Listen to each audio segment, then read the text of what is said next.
Morreu a primeira pessoa de gripe aviária aqui nos Estados Unidos. Trump e Elon Musk demitiram o pessoal aí que cuidava do negócio da gripe aviária. E aí, 2 meses depois, morre a primeira pessoa de gripe aviária. O que será que tem a ver? O que quer dizer morre a primeira pessoa? Que antes o vírus só estava em animal. Tirem as máscaras do armário, tá vindo uma nova pandemia aí. Vem comigo ver essa história. Eu sou a Carol Zócoli Brócoli, bem-vindos a esse canal. Eu sou comediante, também sou formada em filosofia. Então, nesse canal, eu procuro pensar um pouco e rir também, né? Porque agora eu vou pegar a gripe da pombagira. Então, esse negócio da gripe aviária começou por isso que o ovo tá caro aqui, tá todo mundo falando desse negócio do ovo, que tá mais de $10 a caixa de 12 ovos do ovo, e porque teve que matar muita galinha e tal, teve essa gripe aviária. Essa gripe aviária começou a aparecer em outros animais também, como gatos, etc.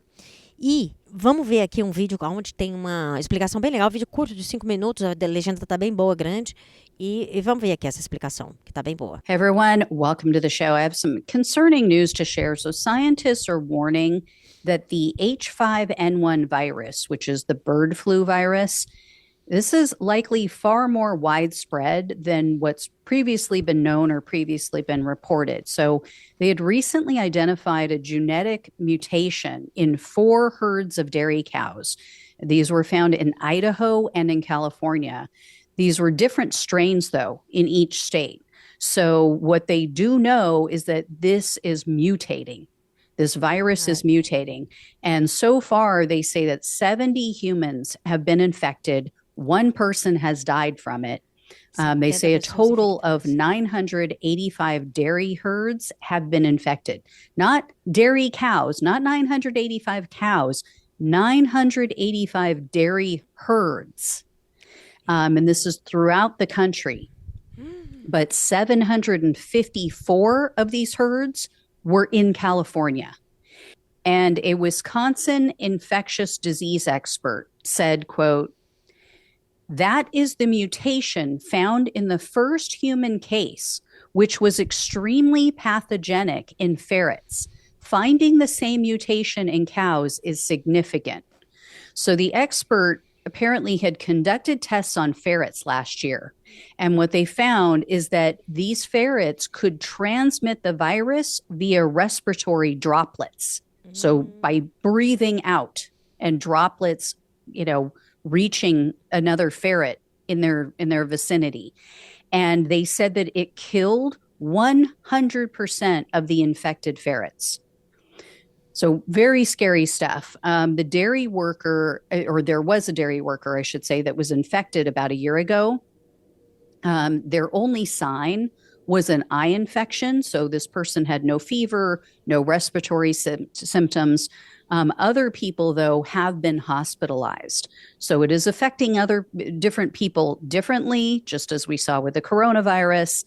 And, again, a lot of people are affected more gravely because they have comorbid issues. So for instance, this Wisconsin woman who was infected and who apparently died from it, she was older, she had other health conditions, so she likely had a weakened immune system. But, a lot of the country has comorbidity issues. They have other health issues, and reports say that this woman contracted the virus because she was handling sick birds in the backyard. I don't know if this was her backyard, if it was somebody else's backyard, but that's how she contracted it. And I've mentioned before that this virus has killed cats. Well, some were given raw cow's milk, like the last time I talked about this, but there are other cats that they have found that are dead that are on dairy farms. So these are cats who apparently came into contact somehow either with the milk from the cows or they came in contact with the cows themselves, but that's how they became infected and they ended up dying, and then they were found on the farm. And then dairy workers are believed to have been bringing the virus home with them, and they have infected their cats, their indoor cats. And then last month, they found that there were rats in Riverside County, California. They were also infected. And so they said that these rats were, I guess, living near a chicken farm, and the chickens were infected.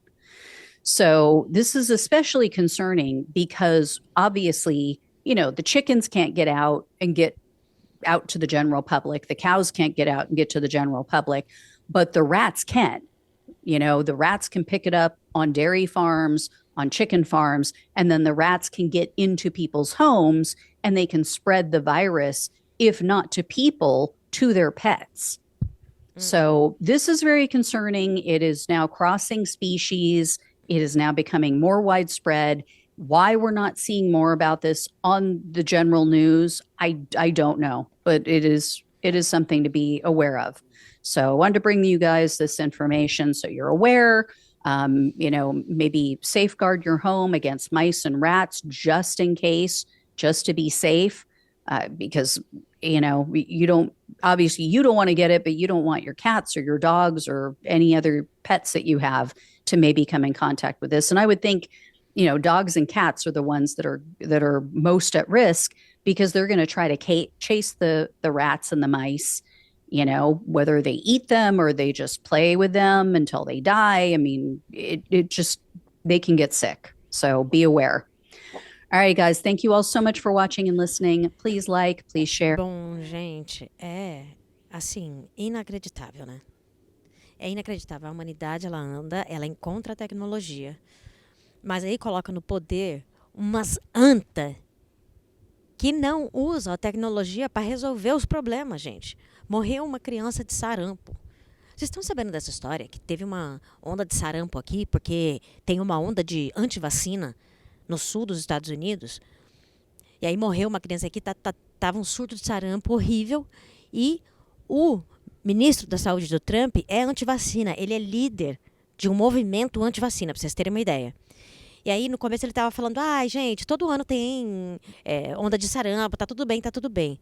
Aí a coisa começou a ficar feia, a criança morreu. Aí ele escreveu um artigo, alguém deve ter escrito para ele, falando sobre a importância da vacina e o quanto era importante as pessoas se vacinar.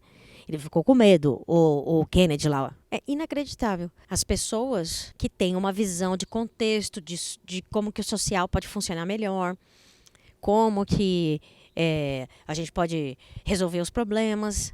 Essas pessoas nunca estão no poder, né?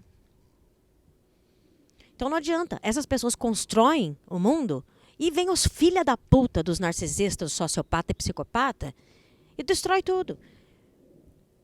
Tem um monte de chupinho também que fica sonhando, que acredita na ilusão do cara, na loucura da pessoa. É assim que funciona a psicologia.